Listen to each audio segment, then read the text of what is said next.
حدیث مبارک میں ہے کہ ایک مرتبہ جعرانہ کے مقام پہ نبی پاک علیہ الصلوۃ والسلام تشریف فرما تھے اور کچھ آپ تقسیم کر رہے تھے، مال لوگوں میں تقسیم کر رہے تھے۔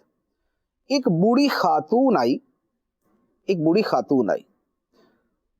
اب نبی پاک علیہ الصلوۃ والسلام کی عمر مبارک کیا، آپ یوں سمجھ لیں کہ تقریباً جو ہے نا وہ 60 کے آس پاس، 60 کے قریب۔ تو 60 کے قریب جو عمر ہوتی ہے وہ ایک بڑی عمر ہوتی ہے۔ نبی پاک علیہ الصلوۃ والسلام تشریف فرما ہیں، آپ کچھ تقسیم کر رہے ہیں مال، ایک خاتون آئی بوڑھی، نبی پاک صلی اللہ علیہ وآلہ وسلم اس کے لیے کھڑے ہو گئے، اپنی چادر مبارک اپنے کندھے سے اتاری اور اس کے سامنے زمین پہ بچھا دی۔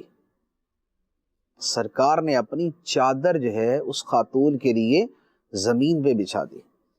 لوگوں نے کہا یار یہ کون سی خاتون ہے کہ نبی پاک علیہ الصلوۃ والسلام اس کی اتنی عزت کر رہے ہیں کہ اپنی چادر مبارک اتار کے اس کے نیچے بچھا دی۔ تو پھر کسی جاننے والے نے کہا کہ یہ وہ خاتون ہے جس نے نبی پاک صلی اللہ علیہ وآلہ وسلم کو بچپن میں دودھ پلایا تھا۔ یہ دودھ پلانے والی ماں ہے، حقیقی ماں نہیں، یہ دودھ پلانے والی ماں ہے۔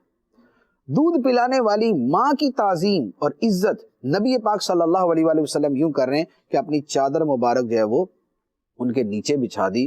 تو بتائیے کہ اگر سگی ماں تشریف لاتی تو سرکار کیا کرتے؟